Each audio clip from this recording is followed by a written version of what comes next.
Bhagavatamrita de Srila Sanatan Goswami. El Sri Brihad Bhagavatamrita es un texto compuesto en sánscrito en el siglo XVI por Sanatan Goswami. Se trata de uno de los primeros libros escritos por uno de los 6 Goswamis de Vrindavan. Ofrece un interesante relato de 2 ingentes aventuras espirituales. A lo largo de la primera, el sabio Narada recorre todo el universo en busca del mayor devoto de Krishna. En la otra, el pastorcillo Gopakumar va en busca del propio Krishna, la persona suprema, el objetivo definitivo de la vida. Esta edición que estamos leyendo del Sri Brihad Bhagavatamrita es obra de Gopi Paranadhana Das. Esta parte que hoy comenzamos empieza con la historia de Gopakumar, un sencillo pastorcillo que recorre todo el universo ascendiendo a moradas cada vez más elevadas en su exploración tras el destino espiritual más excelso. Título de esta segunda parte: Las glorias de Goloka. Capítulo 2. Jnana, conocimiento. Parte 4 de 5. Textos 164-165. Se alzó entonces un encarnizado debate entre los ágamos por un lado y escrituras como ciertos Shrutis y Puranas por otro, acerca de si la liberación se logra o no simplemente cantando mantras que adoran a la personalidad de Dios. Incapaces de tolerar el debate, los Puranas, Ágamas, Upanishads que habían permanecido en silencio se taparon los oídos y se marcharon. Comentario. Amnaya significa los textos védicos originales o Shrutis, y en la frase Amnaya Purana Divihi, el sufijo Adivihi y así sucesivamente indica escrituras como los Dharma Shastras y los relatos épicos. Al dejar atrás las conversaciones anteriores y comenzar un debate sobre un tema nuevo, los Shastras, que no podían tolerar oírlo ni la duda en que se basaba, abandonaron la asamblea disgustados. Se taparon los oídos para evitar la ofensa de oír siquiera dudas de que los mantras del Señor Supremo tienen el poder de dar la liberación. Estos Shastras nunca albergan en sus propias páginas ni siquiera una insinuación de dudas de este tipo. Momentos antes, los Upanishads confidenciales habían tomado la delantera en guardar silencio, seguidos por el Bhagavatam y otros Mahapuranas confidenciales. Ahora, al boicotear el debate, el Bhagavatam y sus colegas tomaron la iniciativa. Texto 166. Entonces los principales Puranas y Upanishads se convirtieron en árbitros, y así la victoria fue para los Ágamas. Eso me complació mucho. Comentario. Ahora que los Puranas, Upanishads y Ágamas más avanzados habían abandonado el debate, pudieron considerar imparcialmente a ambas partes, y consideraron correcta la afirmación de los Ágamas de que la liberación se consigue fácilmente cantando mantras que rinden culto a la personalidad de Dios. Como se afirma en el Sri Vishnu Purana, incluso la luna, el sol y otros planetas son creados y destruidos una y otra vez, pero las personas que han meditado en el Vishnu Mantra de las 12 sílabas nunca han tenido que volver, incluso hasta el día de hoy. Y el Sri Padma Purana ofrece esta opinión. El Señor Supremo siempre está satisfecho cuando se le glorifica mediante el canto de sus mantras, y así Él otorga abundante disfrute, así como la liberación eterna. Debido a que Gopakumar estaba absorto en el canto de un mantra dirigido al Señor Supremo y no tenía ningún interés en otras prácticas espirituales, se sintió sumamente complacido por la conclusión del debate. Texto 167. Comprendiendo la actitud interior de los Puranas, Ágamas y otras escrituras que habían abandonado el debate, los aplaqué con elogios llenos de tacto y los traje de vuelta a la asamblea. Comentario. Gopakumar había observado las graves sonrisas en los rostros de los Bhagavatam, Sattva-Siddhanta y otras escrituras que abandonaron la asamblea. Esos signos le llevaron a creer que esos pocos shastras, entre todos los demás, eran los que mejor comprendían la verdad. Con humildad y hábiles alabanzas consiguió que regresaran. Texto 168. A esas escrituras, el Srimad Bhagavatam, el Sattva-Siddhanta y otros ágamas y los shrutis más destacados, les pregunté con todo respeto sobre la verdad del asunto y me respondieron. Comentario. Con gran respeto, Gopakumar preguntó al Bhagavatam y a otras escrituras devocionales acerca de la verdadera naturaleza de la liberación. También preguntó por qué habían respondido a la discusión del modo en que lo habían hecho, primero sonriendo en silencio y luego tapándose los oídos y abandonando la asamblea. Texto 169. Las escrituras devocionales respondieron: «Oh querido que obtuviste el puesto de Brahma, este tema es más secreto que un tesoro excepcional, pero te lo explicaremos porque tus abundantes buenas cualidades nos inspiran a hablar sin trabas». Comentario. A lo largo de los textos 169 a 230, los Bhaktishastras responden: puesto que Gopakumar ocupa el puesto del señor Brahma, es digno del privilegio de oír temas tan elevados. Se podría argumentar que los secretos del servicio devocional no deben divulgarse liberalmente a nadie, ni siquiera al Señor de todo un universo, a menos que esté totalmente rendido al Señor Supremo y a sus devotos. Sin embargo, en este caso deben tenerse en cuenta las cualidades personales de Gopakumar, especialmente su afán por dedicarse al servicio del Señor Supremo. Texto 170. Nosotros, que estamos dedicados al servicio devocional de la personalidad de Dios, a veces nos referimos a la liberación, pero solo con el fin de animar a la gente a rechazarla por completo. Cuando hablamos de la liberación, la condenamos, junto con todo lo que conlleva. Comentario. Los Bhakti Shastras no se dedican a promover la liberación, pero a veces la describen, porque la gente no es capaz de abandonar por lo general el apego a algo, al menos que se le enseñe científicamente por qué es indeseable. Cuando los Bhakti Shastras hablan de la liberación, critican el apego a la liberación por sí misma y el apego al jnana y a los demás medios impersonales de esforzarse por la liberación. Texto 171. Es posible que a veces, con el fin de describir las glorias primordiales del servicio devocional, nos refiramos de manera muy positiva a moksha, la liberación. Pero no tratamos de proclamar moksha la meta final de la disciplina espiritual, porque en moksha no existe ni rastro de verdadera felicidad. Comentario. En algunos pasajes de los Bhaktishastras se describe que la alegría que se encuentra en la liberación es mayor que cualquier felicidad en la vida material. Los Shastras proporcionan esta información para contrastar el gozo de la liberación con el gozo del servicio devocional puro, que es miles de millones de veces más intenso. Aparte del gozo de la liberación, nada puede compararse significativamente con el gozo del bhakti. Sin embargo, hablando con propiedad, el concepto de gozo en la liberación es sólo una creación teórica de los impersonalistas. Como declaran los Bhaktishastras en este verso, en la liberación no hay ni rastro de verdadera felicidad. Texto 172.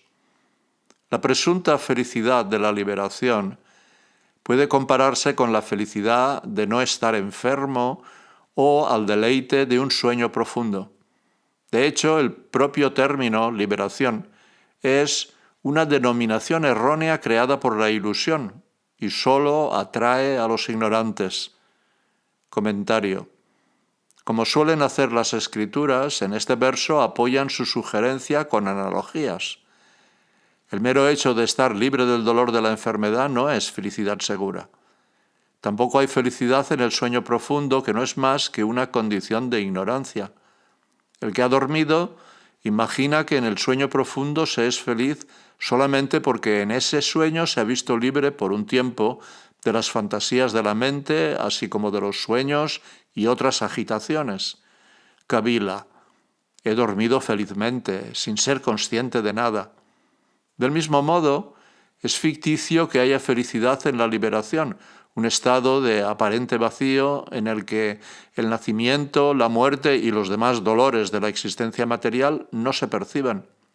La gente alaba la liberación solo porque no es consciente de los hechos.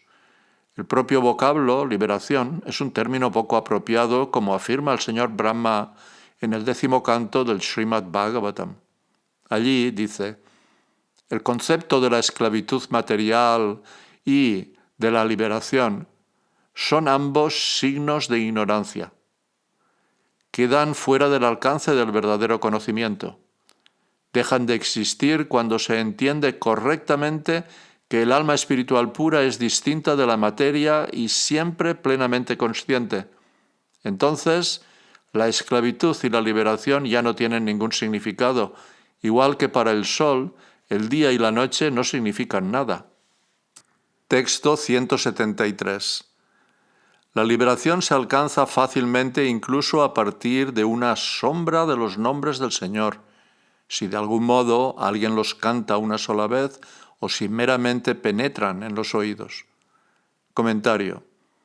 Si después de oír el modo en que el verso anterior a este definía la liberación, todavía se quieren conocer los medios para alcanzarla, hemos de aprender de la presente declaración que los devotos de la personalidad de Dios alcanzan la liberación sin un esfuerzo independiente, como un mero subproducto de la práctica del bhakti.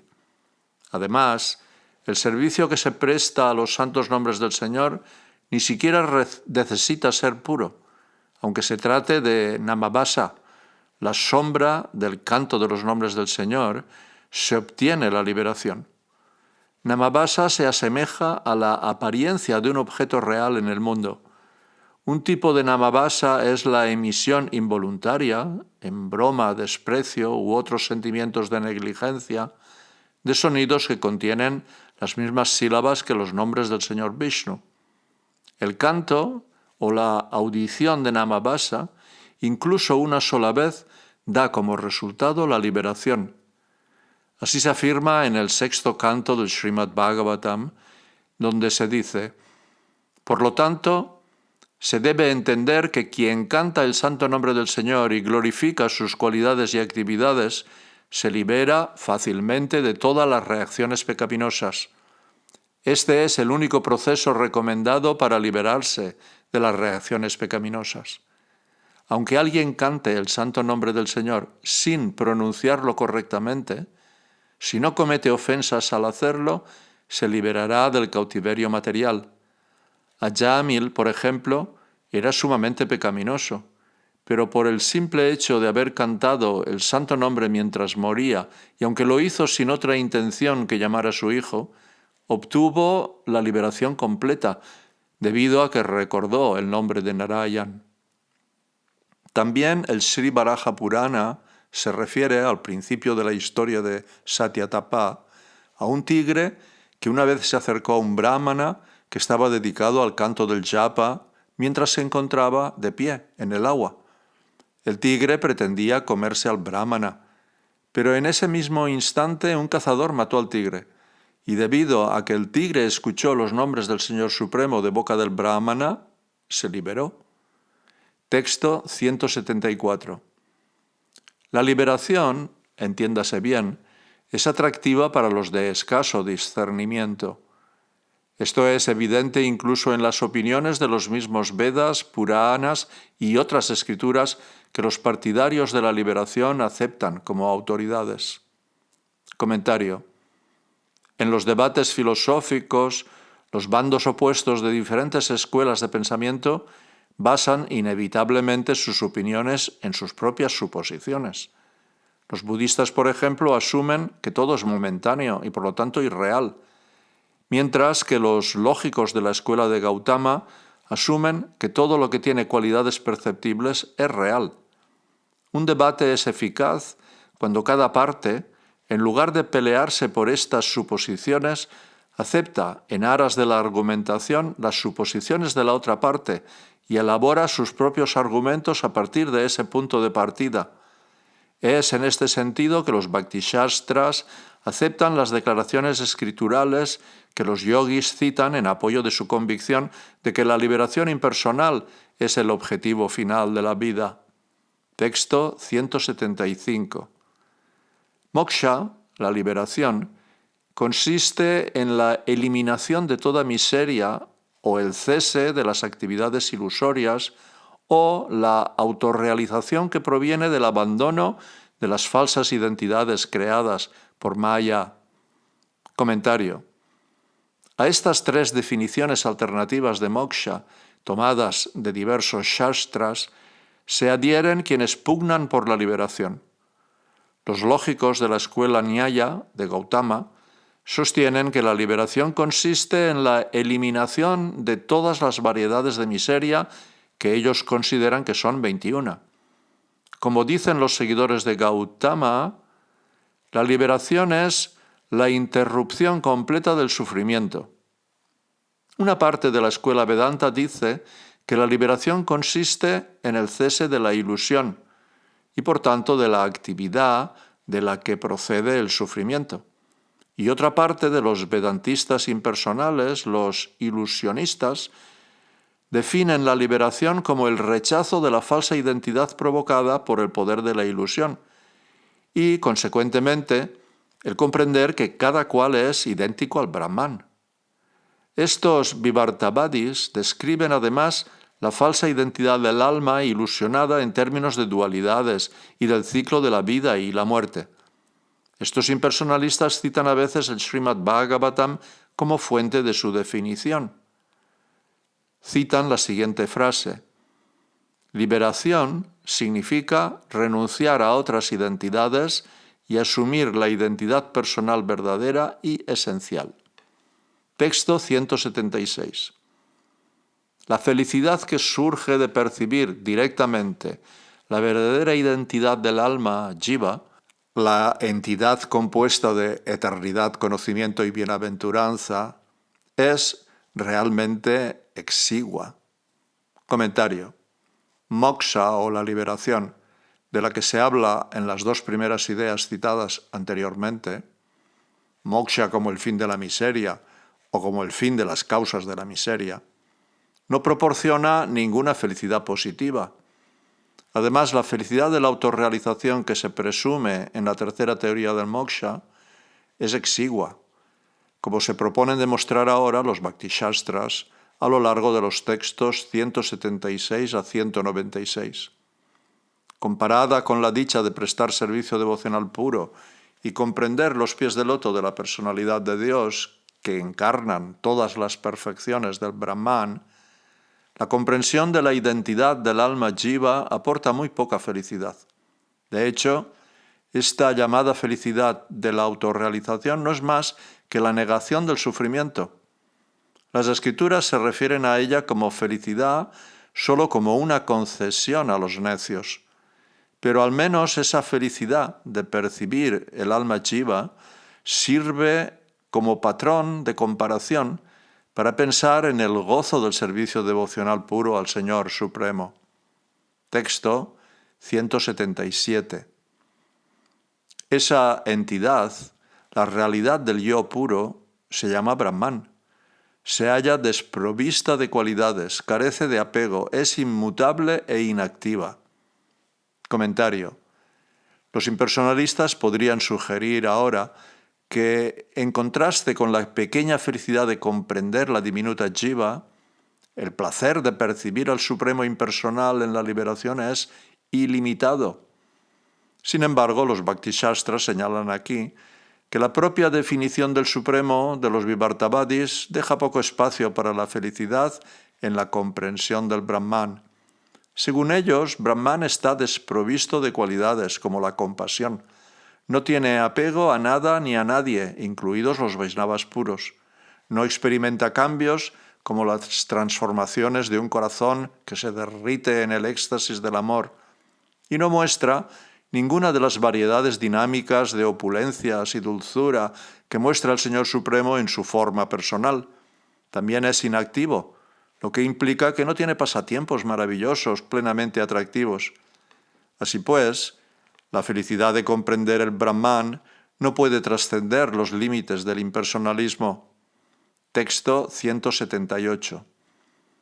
Sin embargo, la personalidad de Dios es el Brahman supremo, la superalma, el controlador absoluto de todo. Su cuerpo es la esencia concentrada de la eternidad, el conocimiento y la bienaventuranza. Él es un océano de cualidades superlativas. Comentario. La felicidad sustancial no se encuentra en la concepción impersonal del Supremo, sino en el servicio devocional puro a la personalidad de Dios. Él es la verdad absoluta completa, Param Brahma. Él es también el alma suprema, el controlador inmanente que regula la conciencia de todos. Como tal, Él es el controlador último de todo, el director incluso de Brahma y de todos los demás semidioses. Y como Señor de Vaikunta, Él es la manifestación más concentrada de eternidad, conocimiento y dicha, que constituyen su cuerpo trascendental. Él es un océano, estable, profundo e infinitamente amplio, de incontables perfecciones inconcebibles y asombrosas. Cuando los Bhakti Shastras se refieren al concepto personal completo de la verdad absoluta, el término que se usa normalmente es Parabrahman o Param Brahma, como en el Bhagavad Gita, en el capítulo 10, donde se dice Param Brahma, Param Dhamma, Pavitram Paramam Bhavam, es decir, tú eres el Brahman supremo, la morada suprema, el purificador supremo. Cuando la realidad espiritual se indica de manera más genérica, suele llamarse simplemente Brahman, como una vez más en el Bhagavad Gita, en el capítulo 14, se refiere Krishna a yo soy el fundamento del absoluto. El Srimad Bhagavatam en el canto 10 dice también: ¿cómo pueden los Vedas describir directamente la suprema verdad absoluta que no es posible describir con palabras? Oh Brahmana, los Vedas se limitan a describir las cualidades de la naturaleza material, pero el Supremo está desprovisto de esas cualidades, siendo trascendental a todas las manifestaciones materiales y sus causas. Cuando el adjetivo Param acompaña al término Brahma, puede que sea ocasionalmente para diferenciar Brahma, la verdad suprema, del sonido védico que también se llama Brahma. Texto 179. En él confluyen las naturalezas contrarias, como poseer cualidades y no poseerlas. Puesto que el Brahman impersonal es una opulencia infinita de la personalidad de Dios, la diferencia entre él y el Brahman está bien establecida. Comentario. Del mismo modo que los ríos se disuelven en el océano, muchas cualidades opuestas convergen en la personalidad suprema. La palabra Adi, después de Sagunatva y Agunatva, indica más opuestos: desapego y relación, inmutabilidad y cambio, inactividad y esfuerzo, unicidad y multiplicidad, no dualidad y cualidades específicas. El Supremo, concebido como Brahman impersonal, se encuentra desprovisto de cualidades y otras dualidades. Concebido como Paramatma y Parameshvar, el Supremo muestra características tales como tener relaciones con otros seres vivos, poseer cualidades maravillosas, etc. Consecuentemente, en verdad, el Supremo está lleno de cualidades, muchas de ellas aparentemente contradictorias. El Shastra puede afirmar a veces que el Supremo no puede ser descrito con palabras y que él no tiene nombre, pero la construcción literal de estas afirmaciones es refutada por el Vasudeva Dhyatma.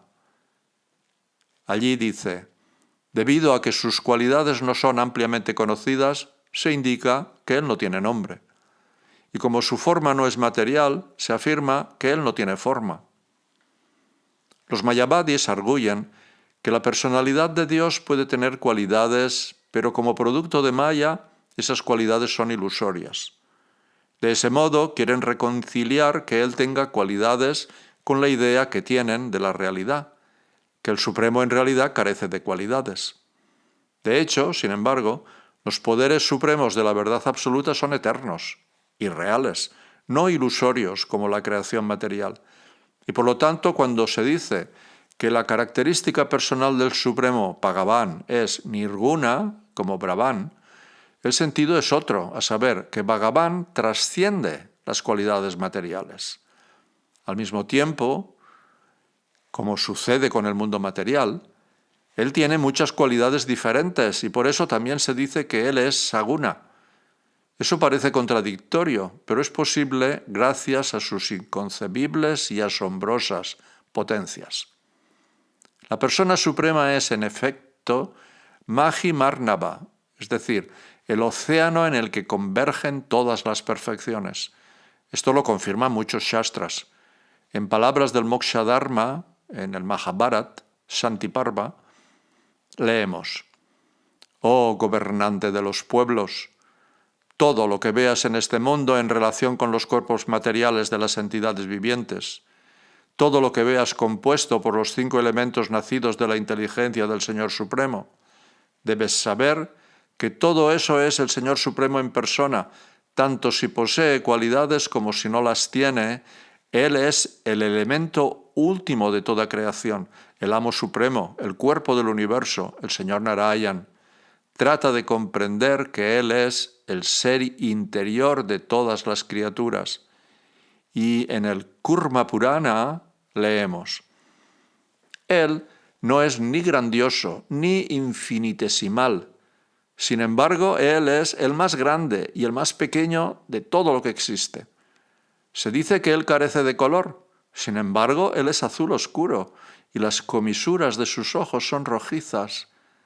Debido a la acción de sus poderes personales, el Señor Supremo recibe designaciones contradictorias. Sin embargo, Él es el Supremo y las faltas nunca deben ser atribuidas a Él. En Él se combinan todas las cualidades contrarias». Y también en el Vishnu Dharmotara Purana leemos: «Todas las cualidades se aunan en la persona suprema en virtud de sus poderes trascendentales. Sin embargo, ninguna falta entra jamás en Él, porque Él es el absoluto». Algunas personas que no son realmente eruditas dicen que las buenas cualidades y las faltas existen en el Señor Supremo debido al poder de Maya. Pero en Él no hay Maya, ni ninguna gente que pueda poseer Maya. ¿Cómo podría, pues, Él poseer buenas y malas cualidades ilusorias producto de Maya? Las opulencias del Señor Supremo no son, por tanto, generadas por la fuerza de la ilusión. El Señor trasciende a Maya y por eso se le denomina el Supremo. Todo esto se explicará más adelante en mayor detalle. Aunque el Brahman impersonal y la personalidad de Dios no son sino diferentes conceptos de la misma verdad absoluta, algunos piensan lo contrario.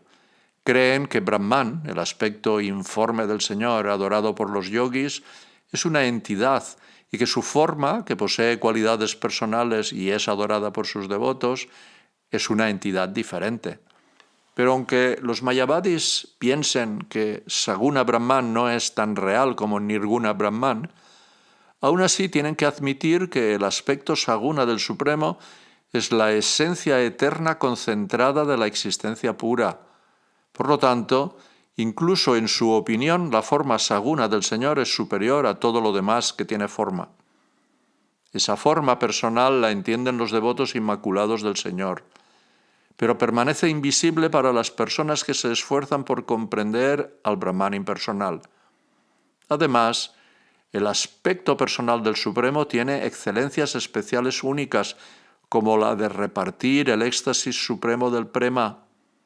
En un relato del Sri Narayaniya, del Moksha Dharma, donde Uparichara Vasu realiza un sacrificio en el que él, pero no Brihaspati y los demás, es capaz de ver a la personalidad de Dios aceptando su parte de las ofrendas, muestra el modo en que el Señor se revela selectivamente.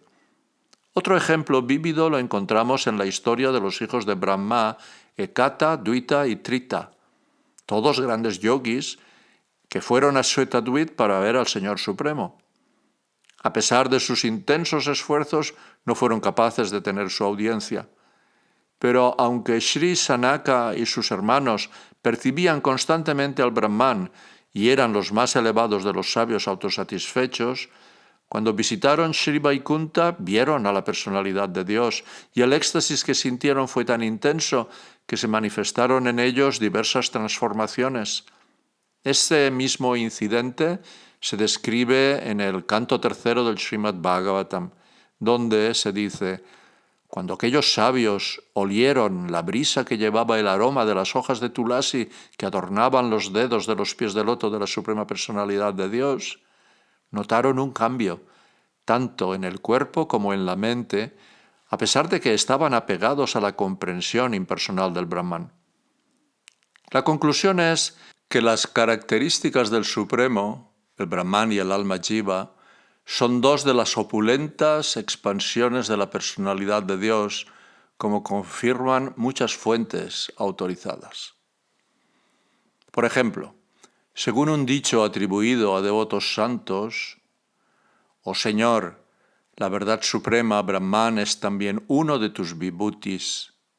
En el Bhagavad Gita, en el capítulo 10, Sri Krishna incluye al alma como uno de sus vibhutis. Allí dice: «Oh conquistador del sueño, soy el alma situada en el corazón de todos los seres vivos». Y la Sri Brahma Samhita también afirma: «Adoro a Govinda, el Señor primigenio, cuyo resplandor es el origen del Brahman no diferenciado descrito en los Upanishads. Dado que este resplandor es diferente de la infinidad de glorias del universo material, se percibe como la verdad indivisible, infinita e ilimitada».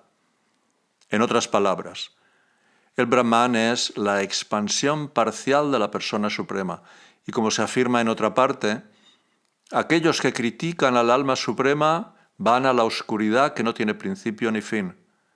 El alma Jiva es subordinada, ligada, débil, llena de defectos y absorta en una conciencia y un disfrute muy insignificantes.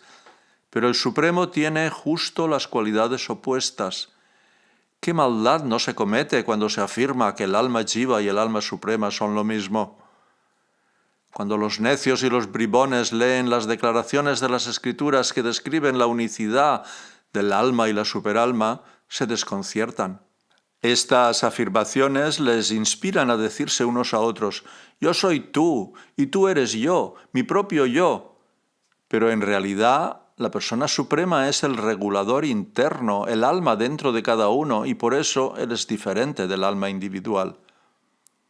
Así es como los demonios se desconciertan ante las declaraciones que pretenden confundirlos, y ese desconcierto resulta agradable a los semidioses y al propio Señor Supremo.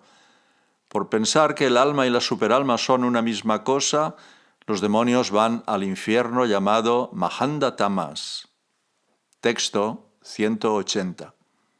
Por lo tanto, sus dos hermosos pies de loto encarnan la esencia concentrada de la felicidad. Aquellos que los vislumbran por medio de la devoción pura, ciertamente alcanzan esa dicha intensa. Comentario. La felicidad de los devotos de la Suprema Personalidad de Dios es mucho mayor que la felicidad de las personas que meditan en el Brahman impersonal.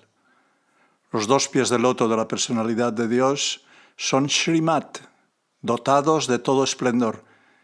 Como explica el sabio Parashara en el Vishnu Purana, de la misma manera en que la luz de un fuego situado en un lugar concreto se propaga en todas direcciones, las energías de la Suprema Personalidad de Dios para Brahman se propagan por todo el universo. Y Sri Krishna dice, en el capítulo 14 del Bhagavad Gita: «Yo soy el fundamento del Brahman que es inmortal e infalible». Los pies de loto del Señor Supremo son espíritu puro, perfecto en eternidad, conocimiento y bienaventuranza. Su fulgor es como el resplandor combinado del sol y la luna, y los adoradores de esos pies sienten naturalmente un intenso placer. En contraste, el placer de comprender la característica Brahman del Supremo es minúsculo. Las jivas son de la naturaleza de este Brahman. Y aunque la refulgencia individual de cada una de ellas es pequeña, debido a que las jivas se encuentran en todas partes, su refulgencia combinada impregna todo el universo. El placer de comprender el Brahman y las jivas no es material, pero es inferior a la dicha que se obtiene al comprender los pies del loto del Señor. Las jivas individuales pueden compararse con los rayos solares y lunares. Los cuantos atómicos de luz que brillan procedentes del Sol y la Luna son expansiones del Sol y la Luna y no se diferencian de ellos. Pero aunque los rayos del Sol y la Luna tienen múltiples cualidades solares y lunares, como la brillantez, cada uno de los rayos posee solo una minúscula parte del poder solar y lunar completo. A pesar de todo esto, cuando comparamos tanto al Brahman como a las jivas con el cosmos material, encontramos que la materia no es Satchitananda, y así, propiamente hablando, la materia no es Amsha, parte indiferenciada del Parabrahman, sino que es una de sus Shaktis, o energías. Texto 181. Se considera que los dos pies de Sri Krishna son como un terrón de azúcar, pues son gozosos y fuente de toda alegría. El Brahman, sin embargo, solo es dichoso. Comentario. Los pies del loto del Señor Krishna son Sukha Rupa, la esencia de la alegría misma, y Sukha Adhara, el objeto de amor en el que sus devotos saborean innumerables variedades de alegría. Sus pies son como un terrón de azúcar, que en esencia no es más que dulzura, pero que también es un objeto particular que suministra dulzura. El Brahman en su esencia es dicha, pero el Brahman no puede ser considerado fuente de dicha, porque eso implicaría una dualidad, una diferencia entre el Brahman y su dicha. Por definición, después de todo, se supone que el Brahman carece de dualidad. Sin embargo, el concepto de la personalidad de Dios no se halla limitado en esos términos. Él es el depósito insondable de las maravillas, más profundo que millones de océanos. Al igual que múltiples ríos entran en un océano, muchas cualidades contrarias, como la unidad y la dualidad, entran y se mezclan dentro de él. Texto 182. Si la identidad de la jiva, el yo individual, fuera la misma que la del Brahman supremo, entonces la jiva sería la plena encarnación de la eternidad, el conocimiento y la bienaventuranza. Sería la personalidad de Dios misma. Comentario. Algunos filósofos piensan que Dios no es otra cosa que el Brahman impersonal, que impregna la creación de conciencia como la luna ilumina el cielo con sus rayos. Estos filósofos pueden incluso fundamentar sus ideas en el Srimad Bhagavatam, donde en el primer canto se dice: el mismo absoluto recibe los nombres de Brahman, Paramatma y Bhagavan. Pero esa visión impersonal no permite al yo consciente, la jiva, ninguna existencia individual real aparte del Brahman. Y como explican los Bhakti Shastras en los textos 182 a 188, no puede derivarse mucha felicidad de la supuesta liberación de identificar la jiva con el Brahman, el Supremo. Texto 183. Pero las jivas son consideradas partes integrales de la personalidad de Dios. Son como la red de luz que resplandece de la densa masa de luz llamado Sol. Comentario. Para Ashara y otras santas autoridades opinan que las jivas son pequeñas expansiones parciales de la persona suprema. Él es el Ganatejas, es decir, la condensada fuente de luz, y ellas son pequeñas partículas de luz que se extienden a partir de él. Como hay tantas jivas, impregnan todo el universo, igual que los rayos del sol proporcionan luz y calor a todo el universo, aunque el globo solar esté en su lugar, muy lejos. Texto 184. En relación con el Señor Supremo, las jivas eternamente existentes son específicas, como los rayos del sol, las chispas de un fuego o las olas de un océano. Comentario. Alguien podría proponer que las jivas parecen distintas y numerosas debido al poder de la ilusión, una ilusión que se disipa cuando se alcanza la liberación y solo queda la pura igualdad. Esta idea se refuta en este verso y en el siguiente. Aquellos que reconocen que todas las energías del Señor son reales no consideran a las jivas ilusiones creadas por Maya, sino expansiones separadas del Brahman Supremo, cada una con su propia existencia autónoma. Texto 185. La potencia eternamente existente del Señor Supremo, llamada Mahayoga, que es un aspecto de su esplendor espiritual, hace que estas jivas permanezcan siempre separadas de él. Comentario. Si la ilusoria maya no crea dualidad, ¿de dónde surge entonces? Surge de la energía personal del Señor Supremo, que siempre ha estado actuando en su nombre. Es debido a esa energía que las jivas tienen su existencia separada, no como una ilusión, sino de hecho. Además, puesto que el poder que mantiene las identidades separadas de las jivas es una energía eterna del Señor, las jivas mismas también son eternas.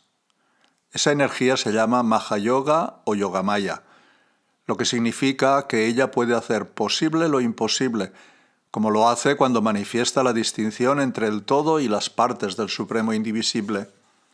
Ella es una expansión de la energía interna del Señor y por lo tanto no es una creadora de irrealidad. Si Krishna la describe en el Bhagavad Gita en el capítulo 7, yo nunca me manifiesto a todo el mundo, pues estoy cubierto por mi yoga maya. Texto 186. Por lo tanto, las autoridades santas consideran las jivas tanto diferentes como no diferentes del Supremo. Por regla general, incluso cuando las jivas se liberan, la diferencia perdura. Comentario. Las jivas no son diferentes del Brahman porque comparten con él la naturaleza de ser espíritu puro, eterno, consciente y dichoso. Al mismo tiempo, al ser partes de él y tener otras cualidades distintas, son diferentes de él, como se ilustra en los ejemplos dados en el texto 184. Las partes de un todo, como los rayos del sol, las chispas del fuego y las olas de un océano, no son diferentes del todo porque participan de las cualidades del todo. Las partes y el todo permanecen siempre separados. Así, incluso Sri Shankaracharya ha dicho, incluso los liberados aceptan nuevos cuerpos como pasatiempo para adorar al Señor Supremo. Esta idea también concuerda con declaraciones de los Mahapuranas y otras escrituras. Por ejemplo, el Srimad Bhagavatam afirma en el canto 6, capítulo 14, «Oh gran sabio, de entre muchos millones de personas liberadas y perfectas en el conocimiento de la liberación, tal vez una sea devota del Señor Narayan, Krishna. Hallar a uno de esos devotos completamente pacíficos es algo extraordinariamente difícil. Si al alcanzar la liberación una persona se redujera a ser uno con el Brahman, ¿quién quedaría para tomar un nuevo cuerpo para los pasatiempos? ¿O qué alma liberada se dedicaría al bhakti como devota del Señor Narayan? Carecer de existencia individual separada del Brahman impediría al Atma liberada hacer nada de lo anterior. Tampoco podemos explicar las afirmaciones citadas diciendo que se refieren a personas que son Jivan Mukta, que han obtenido la liberación pero siguen viviendo en cuerpos materiales. Esas personas ya tienen cuerpos y por lo tanto no necesitan asumir cuerpos para los pasatiempos. El verso del sexto canto citado anteriormente afirma que algunas almas liberadas adoran a Narayan. La sección Kartika Mahatmya del Padma Purana habla de un sabio avanzado en un cuerpo humano que se fusionó con el Señor Supremo y más tarde obtuvo una forma similar en apariencia a la del Señor Narayan. Del mismo modo, En un discurso sobre el ayuno durante el Nrsimha Chaturdashi, el Brihadaranyaka Purana relata cómo un brahmana caído y una prostituta se fusionaron en el Supremo y luego volvieron a nacer como Prahlad Maharaj y su esposa. Muchas historias como estas sirven como prueba de que la jiva continúa su existencia individual después de la liberación. Este verso utiliza el término prayaha como regla general, solo como concesión, para indicar que en ciertos casos el Señor puede, por su dulce voluntad, permitir que alguien alcance sayujya, el nirvana de entrar en su cuerpo. Texto 187. Las formas originales de las jivas están hechas de eternidad, conocimiento y dicha. Sin embargo, debido a la ilusión sin principio de la maya de Krishna, las jivas olvidan sus verdaderas identidades y vagan engañadas en el ciclo del nacimiento y la muerte. Comentario. Este verso y el siguiente responden a la siguiente duda. Si la existencia individual separada de la jiva continúa incluso en el estado liberado, ¿qué logran en realidad las muchas vidas de esfuerzo en busca de la liberación? Como se explica aquí, la energía material de la personalidad de Dios Krishna crea para las jivas una ilusión que, a efectos prácticos, no tiene principio. Una ilusión que les hace olvidar su identidad esencial como partes integrales de él y, subsiguientemente, ponerse a recorrer la vida material. Esta vida ilusoria y sin rumbo es irreal, porque en realidad las jivas no pertenecen al mundo del nacimiento y la muerte. Texto 188. Cuando una jiva se libera gracias al conocimiento de su verdadero ser, Maya deja de actuar sobre ella y sus andanzas llegan a su fin. Entonces se percibe a sí misma llena de dicha como una pequeña porción del Supremo. Comentario. La jiva se libera cuando alcanza el conocimiento de su propia identidad real como espíritu puro. El autoconocimiento espiritual que se obtiene en la etapa preliminar proporciona solo una felicidad espiritual parcial, pero esa etapa de liberación puede conducir luego a la plena autorrealización de la conciencia de Krishna, en la que se encuentra el éxtasis pleno. Los devotos de la personalidad de Dios son superiores a las personas meramente liberadas, pues, aunque los devotos y los meramente liberados comparten la misma identidad espiritual como jivas, los devotos disfrutan de la felicidad especial del bhakti en su adoración del Señor y su comprensión de sus pies de loto. Texto 189. Los resultados que se alcanzan en todas las esferas de la actividad coinciden con la disciplina que se ha practicado. En consecuencia, en la liberación obtenida mediante el conocimiento de uno mismo, el resultado es insignificante. Comentario. Los Bhakti-shastras introducen aquí, para aclarar su punto de vista, el principio general de que los resultados llegan según los medios que cada persona emplea. Esta regla se aplica tanto a la vida ordinaria como a la trascendental. Las tijeras no pueden hacer el trabajo de un hacha. Tampoco los métodos dirigidos meramente a comprender el alma jiva pueden dar el mismo resultado que los métodos para comprender el alma suprema. El sadhana para adquirir conocimiento del alma jiva, que no es más que una pequeña parte del Brahman, no da más que un resultado parcial e insignificante en la liberación, porque el propio sadhana es solo parcial. Texto 190.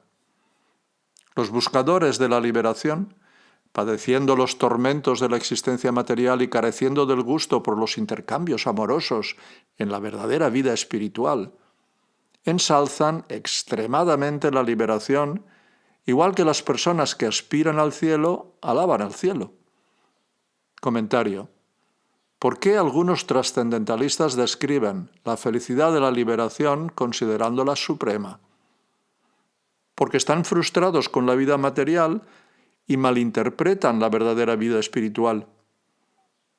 Sus mentes se hallan perturbadas por los padecimientos del nacimiento, la muerte y los demás tormentos de este mundo, y por ello son incapaces de saborear el rasa, ese néctar espiritual especial del amor que derrite el corazón y que los devotos puros sienten por el Señor Supremo. En esa condición de privación, esos no devotos frustrados desarrollan el deseo de alcanzar la liberación.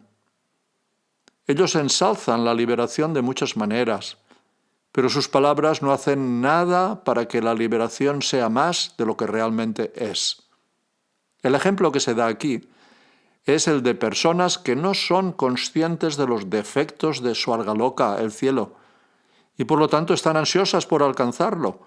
Alaban el cielo profusamente, citando frases como estas: la felicidad de los residentes del cielo llega tal como se desea, permanece sin que la miseria la tache y no es superada por la miseria al final. Los que se dedican a la satisfacción de los sentidos no son conscientes de que los residentes de Swargaloka se pelean, de que temen perder sus posiciones y de que su disfrute del cielo es temporal y está empañado por diversos tipos de incomodidad. Texto 191. Sin embargo, únicamente en el servicio devocional florece de modo natural el más alto grado de felicidad, y esa felicidad es la recompensa adecuada para quienes practican el servicio a los pies del loto del Señor Supremo, plenos de gloria. Texto 192. El más alto grado se refiere a la grandeza que ha llegado a su cima definitiva, aunque, de hecho, esa felicidad sin fin no tiene límite. Comentario. Las glorias del servicio devocional son difíciles de describir sin forzar la capacidad de las palabras. La frase «el más alto grado» implica la inexistencia de un grado superior. Sin embargo, la felicidad del servicio devocional puro nunca alcanza un pico final, sigue aumentando eternamente. Llamarlo el parakashta de la felicidad, es decir, el más alto grado de la felicidad, es solo un intento poético de hacerle justicia con las palabras disponibles en el lenguaje humano. Texto 193. Esta felicidad aumenta sin fin, es ilimitada y grande de una manera suprema.